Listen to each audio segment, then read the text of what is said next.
अगर कोई कश्मीरी गुर्बत की वजह से, बेरोजगारी की वजह से हिंदुस्तान के किसी भी हिस्से में जाकर, अब वो लखनऊ को आया है, आकर अपने ड्राई फ्रूट्स बेच रहा है, वो ड्राई फ्रूट्स की क्या कीमत होगी, कितने पैसे कमाएगा, और वो पूरे बिक भी जाएंगे तो बमुश्किल 200 रुपये।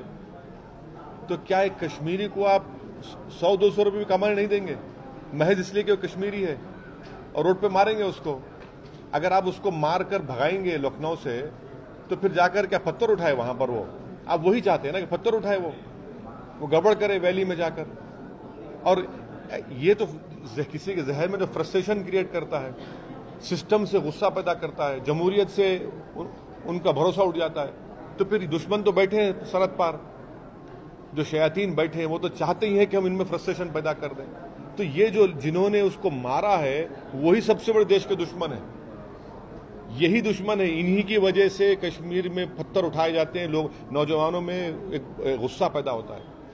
ये लोग सबसे बड़े जाहिल नहीं है, बल्कि ये मुनज़्ज़म प्लानिंग के तहत कर रहे हैं। इन पर सख्त से सख्त कार्रवाई होनी चाहिए।